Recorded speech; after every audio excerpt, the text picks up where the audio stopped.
Welcome to Opinions and Attitudes, yeah, Opinions and Attitudes, where nothing we talk about is off limits, from video games to politics. Go to our site and vote for what we talk about on the show. So visit opinionsandattitudes.com.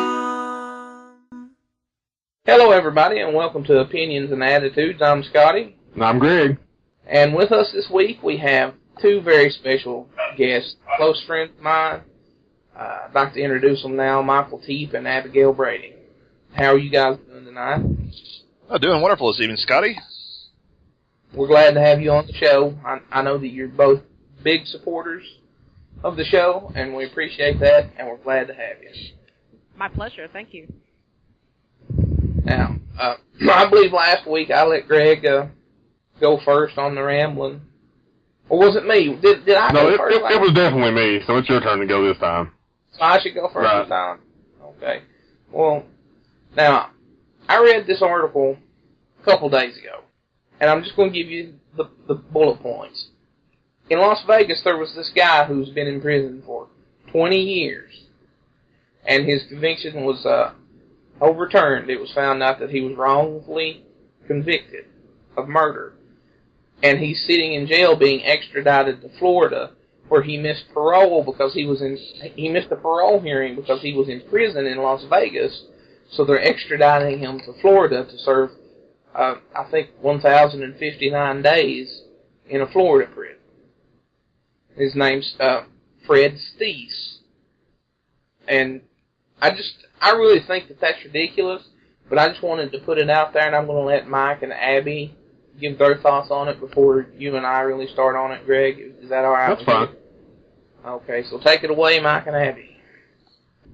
Well, Scottye, that's an excellent subject. I'm not really familiar with the process of extradition or the finer points of our judicial process. Thank goodness I haven't had any problems with that, but it definitely sounds like an injustice. You know, this poor guy has served 20 years of his life that he'll never get back for a conviction that he was evidently wrongly convicted of, and now he's got to spend another almost 3 years serving out a sentence for something that he had no choice in the matter. So it's definitely an injustice, and I'm sure there'll be appeals to this and probably a petition started of some sort. You know, it's government, and you know, it doesn't act overnight, but I'm sure hopefully the right thing happens here. How do you feel about it, Abby? Well, I do know that I don't believe this is the first case of something like this ever happening, and it really is a tragedy, you know. So, you know, it would be wonderful if the government would be like, hey, we made a mistake, you know, here's you know, if you made X amount of dollars on a national average based on income, you know, here's, you know, some compensation for, you know, the life that you lost. So, you know, it really is quite a tragedy, but I don't know, you know, exactly, you know, what could be done for this poor fellow losing 20 years of his life, so. It's largely, I mean, the issue stems largely from the fact that we have two types of legal systems. We have a federal judicial system, and then we have a state judicial system. And this is a matter for the states, and the states have to communicate with each other about this. So they're saying that he can't be awarded time served because he wasn't in Florida. But if, for example, it was a federal matter, then he would be able to have time served. What was the, if you don't mind me asking, what was the charge for that he missed? What's going on in Florida? Why is he... He missed a parole hearing. The article I read didn't specify what the charge was. It just said that he had a parole hearing while he was serving prison time in Las Vegas. So it was out of his control whether he can make it to his parole hearing or not. Right. So he couldn't make it. Wow. And his lawyers are trying to negotiate something on that account. But it's not looking good. He's awaiting extradition. And I really sort of think that it's a failure of our judicial system. I believe that we need to take a look at issues like this, because this is a guy who's lost 20 years of his life. He's not getting them back. And even if your conviction's overturned, you're listed as a felon for the rest of your life. So when you apply for a job, you're a felon. Now, are you listed as a felon, or is it just still on your record? I mean, there's a little bit of a difference there, because, like, you can get a ticket thrown away, but the ticket is, it still shows up on your record, but the ticket never happened officially. No, you're still listed as a felon. They don't remove the felon status. That seems unfair. And if I may, I mean, if you're listed as a felon, that means you're also disqualified for a lot of government assistance, such as, I believe, things like food stamps, and I know you couldn't, like, if, let's say this fellow wanted to go back to college, go back to school, federal Pell Grants and things like that, I don't believe, he would be able to qualify, if I'm understanding that correctly. That's correct. He also wouldn't be able to get Social Security benefits or Medicare or Medicaid, because if you're listed as a felon, you lose all that. And he can't vote, depending on what state he lives in now. But he's going back to Florida to be in prison. He's not going to be able to vote anyway. Well, it's quite a tragedy to hear that. Michael and I both are living in Florida, so that's kind of an interesting tie-in there. Right, and I thought it would be interesting to have you guys on and talk about it, because I'm still troubled by the fact that the felony remains on his record, even if he is not guilty. They're found not guilty. How does that work? There are numerous documentaries, and a lot of the ones I've watched have been on Netflix about felons who had criminals who had their charges overturned and were proven innocent through DNA testing and various means. And it talks in depth about how you have to remain a felon, and you lose all the privileges of a free person, basically, because you're listed as a felon, even though the charges were dropped. And you can't sue the government for any sort of reparation. So you can't get out of prison for a wrongful conviction and get any money. Oftentimes, people in situations like this struggle for years just to get back on their feet. It's really a tragic situation, and I feel for this guy. Now, felonies, after a certain amount of time, am I understanding that they are removed from your record? Is it like 10 years or something like that? It depends on the class of felony. Mm-hmm. This was a murder charge, so it's never going away. Mm. Well, Scottye, you raised an excellent point there regarding the reparations of damages. I guess from the other side of that subject is if you have to protect the justice system and the people whose job it is to enforce the law from error. It's not, if the district attorney is so afraid of taking a case because he might make a mistake and get sued and lose his ability to practice law and lose his home, and what do you do there? I mean, how do you handle that situation? Because on one side you have the party who's been lost 20 years of their life, and on the other side you got the guy whose job it was to put the guy in jail, and at the time he probably thought he was doing the right thing, and now where's the balance there? And that's one of the problems, because in order to be a district attorney, you have to have a certain percentage of convictions. So sometimes innocent people are convicted on faulty evidence just because the district attorney wants to keep their job. And that's another issue. But to address more specifically the issue you brought up, I don't think necessarily that they deserve $1 million in reparations, but I think the government could drop the felony charge, help them with some sort of psychological rehabilitation to get back out in the world, and maybe have support services in place to help them find employment.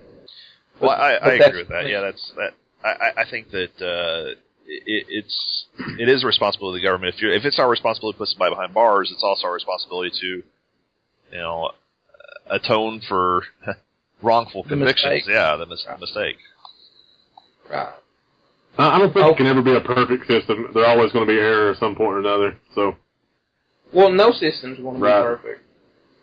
But now we're going to move on to Greg's topic because I sort of dominated the first segment of the show. So, Greg, what would you like to talk about? Well, I never have nothing great prepared, but tonight I would like to talk about diet beverages.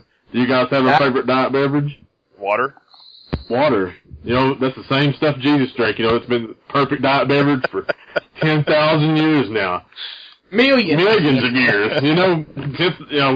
Whatever your religion may be, it could be 6,000 years from now, whatever. But, I'm really partial to Diet Mountain Dew, and I don't know what it is about Diet Mountain Dew, but I can really just get fired up talking about it. It's the aspartame. It may be. It's probably the reason I can't see it on my left eye, too. Probably. But, a lot of people, how do you stand Diet Mountain Dew? I really have no answer, but I really enjoy it more than I do the full-flavored Mountain Dew. Do you have anything? Well, I don't like Mountain Dew at all. At all? I just wanted to put that out there. I'm not a Mountain Dew fan. Well, I know you drink sodas. What kind of soda do you drink? I'll take a Coca-Cola or a nice cold root beer or an L8. I know L8 doesn't come in diet. The Coca-Cola, do you like Diet Coke? There's Diet L8. Is there really? It's delicious. Well, I can't even imagine how bad it tastes. I don't know how many people out there have tried the original, but it sort of tastes like flat, like mellow yellow. I guess that's what the Coke version of Mountain Dew is, but that's what it tastes like. Poor Mike and Abby, they can't go down to the store and get some L8 anymore. No, that's definitely true. Ever since we moved out of Kentucky, we don't have that readily available L8. Really? And it's a staple in Kentucky. It really is. Not even this area, but if I go towards Morgan County, that's all it is. There's a machine everywhere. But that's only 30 minutes away, 40 minutes away. Now, would I be outcasted if I say that L8 is just the awfulest thing I've ever tasted? I just can't stand it. I agree with you. Originally, so. No, I think L8 tastes really good. It's got there's just something about it. You've got that ginger ale with about the 2,000% extra caffeine than you'd ever need in your entire life in one can. And it's just something about it. It's good, and you got to get it in the bottle. You can't get it in the can. You got to drink it out of the bottle. You can get it in a can, but you can. Right. But I mean, that's a crime. So nobody drinks Diet Mountain Dew here. It's like a different flavor. It's not even like Mountain Dew original. It's like Mountain Dew special. I don't know. It's not diet. It's like death in a can. I actually don't drink diet soda. And the reason is that the aspartame, I don't know what it is, but diet just makes me feel awful. And some people are allergic to aspartame. Well, what was the artificial sweetener they was using before, NutraSweet? Yep. They really did find it was making people blind, over a period of 10, 15 years. They did? Yeah. It was something crazy like that. I don't think they use actual NutraSweet brand in anything anymore that I can think of. I may be wrong on that, though. It's Splenda now. Splenda, yeah. Splenda is basically... Stevia, I guess that's the name of it. Is there a diet beverage that you like, Abby? I have to laugh at what Michael was saying. He and I are both just really big water drinkers, but I don't have the palate for carbonated beverages, period. I might drink a root beer every once in a while. You can spice your water up now. There's all kinds of things you can spice that water up. Mio stuff. Right, you can throw some Hawaiian Punch in there, just anything. Crystal Light, maybe? Yeah, Crystal Light, it's great. Yeah. All that stuff's got aspartame in it, though. Well, we're not the anti-aspartame people here tonight, Scotty. We're the beverage people. I'm just putting it. Michael said that it gave him headaches. Scotty, we can't pretend that we're concerned with our health because we're both pretty overweight. So we're not. So we're not going to try to think we're. I'm fitness nut, and you know it. But yeah.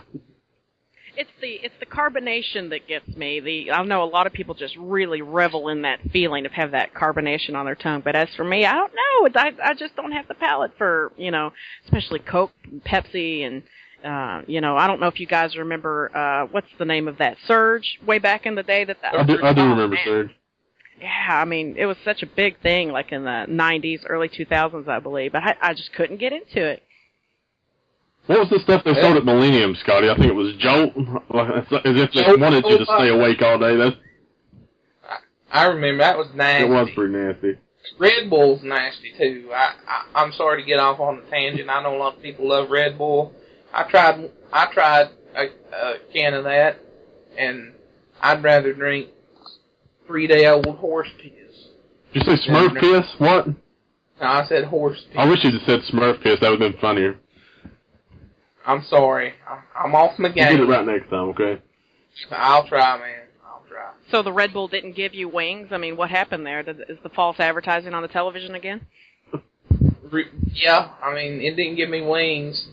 I was kind of hoping it would, just because they would have to be gigantic wings to help me fly, and I could be famous, but no, it didn't. I'm stuck here doing a podcast with Greg. There's nothing wrong with that.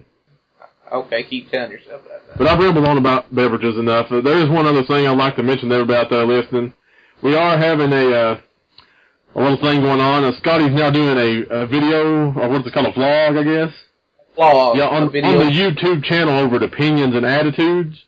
How did we get there? Just Opinions and Attitudes, one word, in the YouTube? Right, it's youtube.com. You search that. Now, if we get 100 likes on this week's episode or podcast, on the webpage, just go there to the opinionsandattitudes.com and like the podcast. And, we have all kinds of little Facebook buttons set up around there. Scotty's going to shave that nasty beard off. I am not shaving. 100. We need 100 likes, and Scotty will be doing a vlog of him shaving the big beard off. No, I will not shave my beard. He done promised me this earlier. I don't know why he's backing out now. But you are such a liar. Well, I mean, we're going to get 100 people, and you're going to have to do it just for the fans. And that's my 2 cents for the evening. You're sneaky. I am sneaky. There's a curveball for you. Abby likes the beard. Yeah, I was gonna say that's gonna be quite a vlog. I mean, that beard is so thick, it's like a man pelt on that face. That's gonna be 8.5 minutes worth of him shaving his beard. How many years of time do you have invested in that beard? I mean, is there like a calendar date that when the beard started? I mean, what do you got going on there? About 8 months, I bet.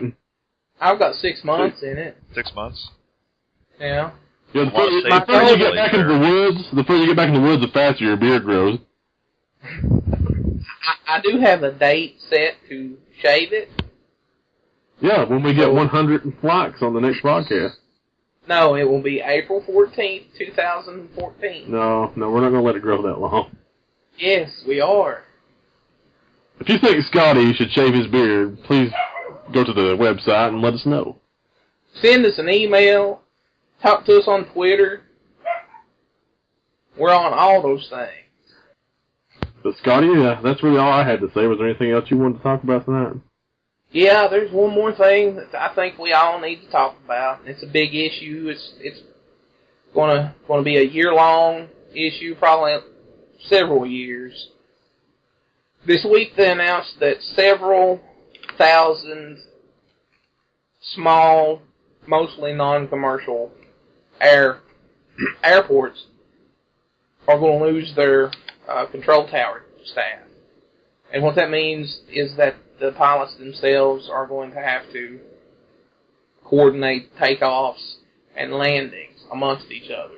There's not going to be anyone in the watchtowers to help guide them in. And it's, like I said, it's mostly smaller airports where there's not heavy commercial traffic. But there is going to be some cuts for airports that do have commercial traffic.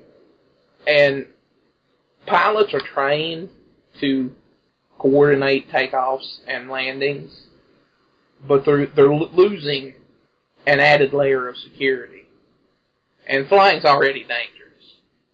A lot of planes are not properly maintained. You hear at least once or twice a year of a plane crash, and it's just because the thing wasn't properly maintained. And now you've got that on top of the fact that these pilots have to basically coordinate with 5, 10, maybe more other pilots that are in the air or getting ready to take off. And this is all a part of the sequester. And we talked about the sequester on the first episode, so everybody should be basically familiar with what that is. It's just a series of automatic budget cuts that took effect because the president and Congress couldn't come to an agreement on a new budget. And I'd really like to hear what Mike has to say about this, because I know Mike follows stuff like this, the political stuff, and I'd like to hear what he said. I think it's a great idea. to cut the well, staff? First off, okay, the sequester, it's just a symptom of what we have going on, all right? We have overspent. We spend more money than we bring in, and we've got to cut. Now, I agree. It's a good idea to have these, FAA flight controllers at these airports to help with the air traffic. But on the other side of the issue is, we can't afford it. We got to make cuts somewhere, and the money just isn't there. And how many planes are you talking about per day on these small airports? It's not, it's going to be a number that, is it 5, 10, 15 a day? So how much expense? Is it $60, $80, $100,000 a year per controller at an airport? How many millions of dollars are they saving by doing this? And is it really going to impact the economy? Is it going to impact jobs to that extent? And then, per person, per passenger air traffic, flying an airplane is safer than crossing streets. Statistically. So, I mean, it really comes out to, is the security, is the safety that we're sacrificing over this? What happened in the 60s and the 70s? Yeah, there was more accidents, but they didn't have the technology we had today. We didn't have the training that we had today. The airplanes weren't as good as they are today. So it is unfortunate, but we can't afford it anymore, and we gotta, the money's got to come from somewhere. The fiscally conservative position. How do you feel about it, Andy? I'd actually like to take on the other point of view. I'll take on the other stance of that because, we're that's the spirit of the show. Well, we're talking about what, $80,000 a year. Let's say on average per small airport. Pilots, there's no margin for error. I mean, they can simulate, they can go through this, they may have the training, but that extra layer of security, and it's happened before where flights have, helicopters, things like that have collided in midair because of miscommunication. It does happen. So is that $80,000 a year, worth saving 50, 100 lives? I think so. I tend to think so. I think your number's a little high, but I would say it's worth saving one life. And it's not just going to affect these smaller airports. Airport employees across the nation are going to be regularly furloughed, and that basically just means laid off for a specific period of time. And I know that you and Mike fly a lot, and everything I've heard says that it's kind of rough getting through an airport. So you're going to be looking at longer wait times to get on your plane, less organization, and I'm just not sure it's worth it, because I think we probably could have cut money from somewhere else. What do you think, Greg? I think if we can save lives and that helps save lives, we should be saving lives. Pretty simple decision to me. Money could be taken from other places, so like wars. Like the drone program? Yeah. The military budget's already been cut like crazy, though, or it's going to be cut, I guess, isn't it? Most of what? You broke up. I couldn't hear you. The military budget, if we can get money from there. They're cutting the military budget by about 7%. How many? 7%. Oh, that's going to take a lot. Yeah, they're taking a lot from the military budget. But that sort of brings us to the topic of the week, and the real reason I wanted Mike and Abby to be on the show. Mike, for 2 weeks in a row, has suggested the winning topic of our discussion. Last week it was welfare, and this week it was CIA drone strikes. I would like to congratulate Mike for being such an influential part of the show. Well, and we decided to have him on to discuss the topic. I feel honored. Does that mean I get the first place in line to shaving the beard? I mean, what's the... That's exactly what that means. Yes. You will have first shave. You will get to take one sideburn off. First shave for mine. That's right. You heard it first here on Opinions and Attitudes. We give out the best prize. When other men shave other men, and we're okay with it. That's right. That's our new tagline. It's going on the site tonight after we get done. But Mike, I'm going to let you start the discussion about the CIA drone strikes because you're the big winner, and right now you're the star of the show. Well, I feel the spotlight shining on me right now. I guess the when I was throwing out the idea for this, it came from the Senate was doing interviews with the new defense secretary. Yeah, and basically Rand Paul went on a spill for he stood up there and did a filibuster and talked for like 2 days straight. It was 13 hours. Well, 13 hours, 2 days, but basically the issue is that the CIA has the authority to use drones to target terrorists in foreign countries, and Rand Paul was concerned that, hey, what happens if you do this, and are you going to be able to do this within the borders of the United States? And they wouldn't 100% rule it out, but they said it would have to be under extraordinary situations like 9/11 or like Pearl Harbor, and we're not just going to like bomb some cafe if we think a terrorist is right there. It's got to be, if the local law enforcement can take care of it, then we're going to let them deal with it. But since the war started in 2004, I think somewhere in the neighborhood of 3,300 to 3,400 people have been killed by CIA drone strikes. And that's a pretty big number of people. It is. But I couldn't tell you the percentage of those that are terrorists. There are some very widely disparate numbers that basically something like one terrorist for every 50 civilians, something like in that neighborhood. Right. So it needs to be understood these are not precise attacks. Yeah. There's a lot of there are a lot of collateral damage. But the only thing that's more precise than this would be sending boots in the ground. You send in the Navy SEALs and they go in and they shoot the guy with it. We can't have it. We can't have it both ways. And right. I would imagine the CIA just doesn't randomly shoot up houses with their missiles. It's they do their research. But the reason I brought the subject up was that you've done an excellent job. Working both sides of the point, and I guess my concern was CIA drone strikes on American citizens. Is that right or wrong? Is it okay for the U.S. government to kill an American citizen, either overseas or in the continental U.S.? Where are we at there? I'll reply if that's okay. I've been thinking about this from pretty much since the podcast started. I wanted to talk about this because it's a big deal. What we're seeing is President Obama basically extending the war powers that were given to President Bush. And we've all heard horror stories about rendition and the president's ability to freeze a person's assets just because they're suspected to be a terrorist. And these sort of fuzzy kind of powers, like using these buzzwords like suspect, scare me.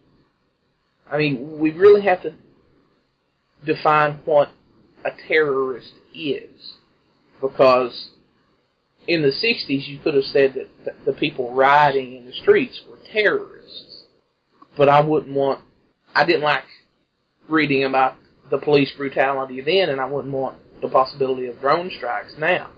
It feels to me like just more power going to the government and less to the citizenry, and I think it's wrong. I don't think the CIA should have that power.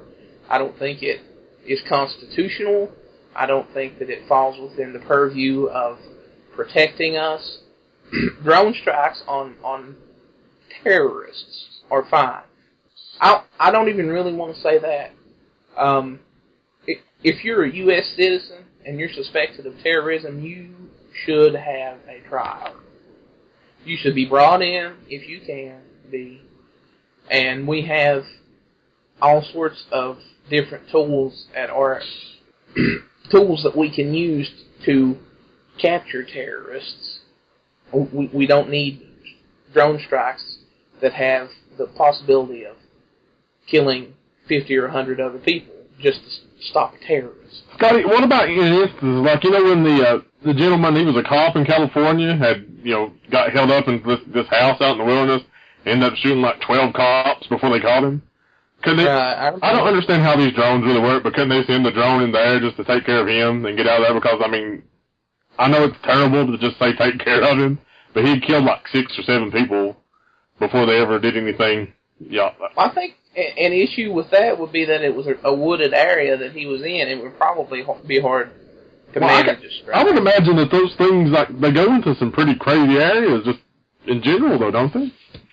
I don't really know the logistics of it, but, under certain circumstances, drone strikes should be done. If a person can, if we can stop somebody from killing a bunch of people, okay. I just think there are better methods to do it than drone strikes because, like Mike said earlier, there's a lot of collateral damage with that. And you hear all the time about smart missiles missing their targets. I don't think the technology is precise enough to even be discussed in relation to using on a U.S. citizen. And a U.S. citizen, first and foremost, deserves a trial, if at all possible. I think that part of these numbers would have to reflect the mentality of the terrorists, the targets, and that is they would be taking up. They would have a meeting in a compound, and the compound would have women and children in it as well, and they would be using those women and children as shields. Are they going to blow up our house with these women and children? They probably won't do it. Well, guess what? They did. They do it anyway. But the other side of that is the U.S. citizens targeted by the drones overseas. I'm more in support of that in so much as the person is beyond the reach of law. They are known. Their acquaintances are known. They are running with the wrong crowd. They're with Al Qaeda. They are. We have. When you say suspect, a person is a suspect until they are. They're guilty. They're convicted, right? Right. And so, until they go to trial, they are a suspect. Even during the trial, until they were convicted. Exactly. Yeah. So they will always have that name suspect until we convict them. So, if they're overseas and they are against their goal is to kill us, then you know what? They've got it coming. And that's a pretty hard line to stand, but at the end of the day, it is a matter of they're wanting to destroy our way of life. They're wanting to fly planes into our cities. So right. I tend to, I definitely understand the need for this sort of process. The only thing that really makes me, maybe makes those little red flags kind of pop up is this seems to be, you're sending this drone out to do this dirty work, and it makes that order for death an easy one. And I don't think it should be an easy, thing to just say, these guys are suspect. We've got some pretty good evidence, for the Game of Thrones fans out there, Ned Stark, he always did his executions on his own because, that was that, it shouldn't be easy, an easy thing to say who lives and who dies, There was a really great episode of Star Trek, the original series, where they went to this planet that was at war. And the computer just told them who the casualties were of the attack. It was a simulated attack. And the computer just told them who the casualties were. And they walked into this little chamber and died. And they were completely desensitized to the idea of war and death. And it was just a part of everyday life. And part of me is kind of afraid that that could actually happen, especially with drones. It's a lot easier, like you said, Abby, to shoot somebody from 1,000 miles away than it is right up in their face. Well, it's also the problem that you have with that line of reasoning is we're at war, and war is attrition. It is resource management. It is outlasting your opponent and winning. And it's expensive to fly jets. It's expensive to train pilots. It's expensive to fuel those planes and do the loadouts on them and stuff, because they're not going to land on the aircraft carrier with a full bomb load, you know. So when you're sending out a drone, it's this unmanned vehicle that can fly for 24 hours straight, and it's cheap to manage that. So the drones have major benefits, and it's unfortunate that it's so easy, but on the other side, it's cost effective. Yeah, but I mean, I don't think money should be the driving factor. You know, I think I take more of a humanitarian stance. That's like, you know, what Scottye was talking about. That where does that take humanity in a little bit of ways? I mean, it saves lives, but wouldn't that make us, you know, want to negotiate for peace more? Like, well, you know, instead of just like, oh, let's send this drone strike over there. You know, let's make it easy. You know, don't oppose us. I don't know. I take you know, it just seems like it can lead down a really dark road. All war leads down a dark road. Let's just put that out there. I will be at the standpoint that I don't negotiate with people who would willingly blow themselves up to kill women and children. How do you negotiate with them? I mean, you raised several good points. Greg, chime in with something. Are you still with us, Greg?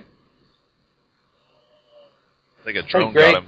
Died. A drone got him. A drone got Greg. Everybody, get out of your houses now. No. I think we lost Greg. All right. So, when you're dealing with people whose the ends justify the means, it doesn't matter. You know, like Mumbai. You know, terrorists went in Mumbai, and their entire point was to draw media attention and kill people. Kill as many people as they could. Kill Jews, kill Americans, kill foreigners. And, you know, when you're dealing with people like that, it doesn't really... Humanitarian, it doesn't really mesh into that. They will kill aid workers. You know, so we're up against an enemy that's really, you know, a very... You know, it's very difficult to fight that mindset, because we don't believe in suicide to kill your enemy. I'm not going to strap a bomb myself to kill you up unless it's my last option of resort. That's it. You know, I'm going to die no matter what I do, so I got to do this. These guys like do it out of just, that's what we're going to do. That's our plan. So, for me, you know, it is it's a slippery slope, but, you know, we've got to make the choice to fight these guys as efficiently as possible on their territory, in their homes, in their caves, and we got to do it effectively. And obviously, drones so far are the best way to do it. The problem is that when it comes over, you know, to American citizens, and, you know, like Scottye said, you know, and that's just what they said during the Senate was, you know, when possible, we will let the law enforcement handle all situations. We're not going to intercede unless it's some sort of extraordinary issue. But, you know, there's a lot of outcry against the drone program. There's not a lot of, it's hard to get oversight with the CIA. It's not like they're going to tell you sources and means. They aren't going to tell you how we found out this guy was a suspect. We can't tell you that, because if we do, it's going to reveal our source. You know, and they're wanting to turn the program over to the military. And Scottye, you might know a little bit more about this, but, you know, once the military gets involved, then it becomes an open book. You know, we use this drone to target this individual. This is how we found out, and these were the consequences and results. You know, so I would probably be more in favor of it being turned over to the military out of the CIA's hands, because the military is more in that transparent, more transparent. It's their job to go out and do that. You know, the CIA is gather information, provide it to the president. The president makes a decision, and then they turn it over to the military. You know, so it's not the CIA's job to do it. The job needs to be done, but not by the CIA. I think that's probably my stance on it. And just to sort of clarify my stance, I mean, to our audience, you know, I'm 100% in knowing, you know, the benefits to doing this, you know, less casualties, less deaths, like Michael was saying. But, you know, I tend to think that, you know, we have to proceed with caution in how we do this. And I can definitely agree with opening this up and making it more transparent, you know, something that, you know, us end user or Americans can understand. I think I would be more in favor of that. I agree. I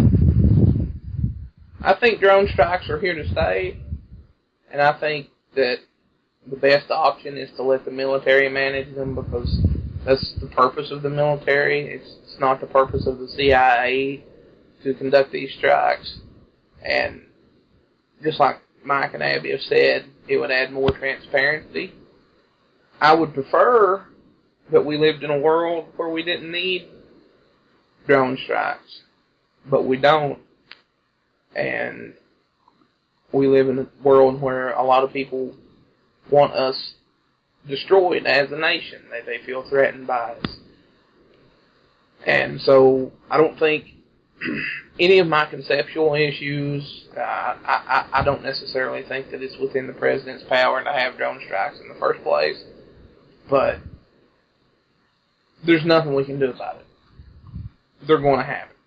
So we need to have them happen in the most transparent way possible, so people can be informed about what their government's doing. Because when the government hides things from us, then we can't decide whether those people need to be in the government when election time comes around. I read a really interesting book. Well, I listened to a really interesting book. It was by Orson Scott Card. I forgot the name of the book. But in the book, the president had like a special forces unit that had his personal phone. Like, he had a phone that he carried in his pocket, and the special forces unit had that phone number. And they were like his own personal, I wouldn't say Army? hit team, but they were like his own personal squad that went out and took care of problems. Right. And the problem was the team saw that as like, you know, we don't really know if we're doing the right thing or not here, because we're the president shouldn't be able to do this. You know, we shouldn't have it shouldn't work this way, but we understand it needs to be done. And I guess that's why there is a separation of power, is that you don't want to have the president to be able to push a button and have someone killed. You know, but he essentially sort of has that power now. You know, because it was out of need, right? That's the out of fear. Because I'm not a very big fan of George W. Bush, and this is really I will say a carryover from the Bush administration and the problems that he had to deal with. And like Guantanamo Bay is a perfect example of one of those issues that we had left over that we don't know how to clean up. It's going to be there until who knows when. And the same thing in the way that these drones were handled. And they were, I think a couple months ago, there was a big debate going on in the White House before the election about how are we going to officially word this drone program and how it's going to work and what to do with it. Because it's snowballing into something that wasn't before. It's a war. You know, it's a drone war. You know, and well, these are the unintended consequences of our actions. Yeah, we gave President Bush certain war powers, and these are the results. Right. So, I guess. Do you have anything to say, Abby? I didn't mean to cut you off, Mike. No, you're fine. You're fine. I'm not offended too much. I appreciate that. Yeah, Michael brought up a really good point about, like, this carryover from the Bush administration, and, you know, he's more informed about the topic than I am, but you know, there does seem to be this sort of disconnect where, you know, if this is something that's sort of piggybacking off of another administration, and it was meant for a specific cause, you know, that, you know, it's kind of going down this slippery slope, so that does kind of raise the alarms. You know, I wasn't even aware of that myself, so that's interesting. It's a really complex issue because we live in the post 9/11 culture, and the terrorists won. We're afraid, so we give our leaders more power than they probably deserve. and the drone program is a side effect of that. I mean, it's evidence of that. The NDAA, the Patriot Act, all these things are evidence that we want to feel secure more than we want to be free. But that's a topic for another show.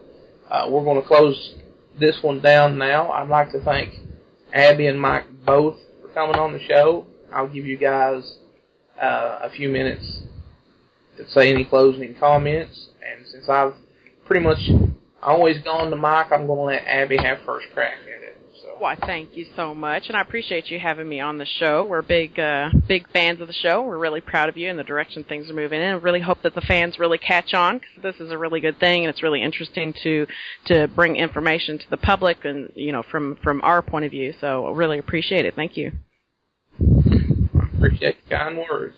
Scottye, it was an absolute pleasure to be a guest on your show, and I've enjoyed listening to your broadcast. A funny anecdote when we were stranded, I would say, in the airport in Minneapolis, coming home from Arizona. Abby said, "Hey, you should really listen to this." And we popped out your podcast on the iPhone there, and we were listening to your show. And it's so important that people, search for truth, and they search for knowledge, and they search for debate about those things, because through debate you really are able to hone your mind a little bit, and the back and forth discussion on a subject. You may completely disagree with somebody, but unless you're able to defend your stance and counter their point, you'll never be able to prove something to yourself or to someone else. And I think this show is really good. It does an excellent job of doing that. So, Scottye, I appreciate the opportunity to be a guest, and hopefully we'll get to listen to several more of your excellent presentations. I really appreciate that. Now, I want you guys to know that you're welcome on the show anytime. All you got to do is hit me up, and we'll work around your schedule, and we'll get you on the show.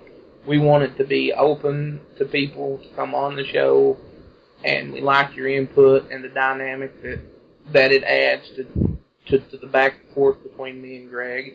And I know Greg's had a technical difficulty and he's not with us anymore, but I think if he were here, he would thank you for being on the show and adding the depth that both of you have added to the show. And we'll get you back on soon. Oh, well, we certainly appreciate it, and we're looking for the next topic. We've got a couple of good things in mind, so we'll definitely be around, and we'll hit you up. Thank you so much. All right. Thank you all so much for being on the show. Thank you, Scottye. Now, we lost Greg while we were talking. But I'm back now, guys. Don't worry. That's right. I thought we had to get Greg back on. That's one of the reasons the show's a little late, because I felt like it just wouldn't be right to close the show out without Greg. No, I appreciate that, Scottye. And I just wanted to give Greg a few minutes, talk, because he didn't really get in there because we lost him fairly early on. So, Greg, you just talk about diet soda, whatever you want to. Just give us a few minutes.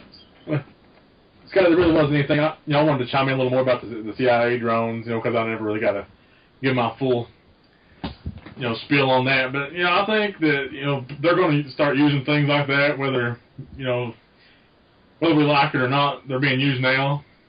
And I think, the evolution of things, it'll just eventually, that's what it'll come to. It'll be TIE fighters. It will, which will be pretty awesome.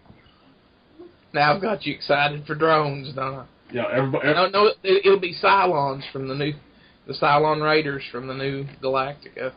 And for those of you not familiar with the new Battlestar Galactica, I highly recommend it. I've never seen it until Scottye recommended it. And it changed his life. It did. Just like Doctor Who. It was another thing. But I'm going off on a rant. But yeah, I think that there's a, it's just the evolution of things, and that's what it came to. And it will save lives, but like you were talking about the margin of errors there. So, you got to take the bad with the good. Nothing's perfect. Right.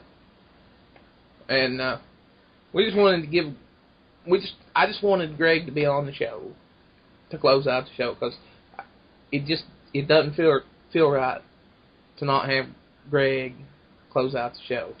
And we had to pushed through without him because we couldn't get him back on, and Mike and Abby's schedule, they had to go, so we did that. But it's the internet, and things happen. Everybody knows that. You know, I'm glad you did give me a chance to come here and give my little spiel, even though it's not very entertaining all the time.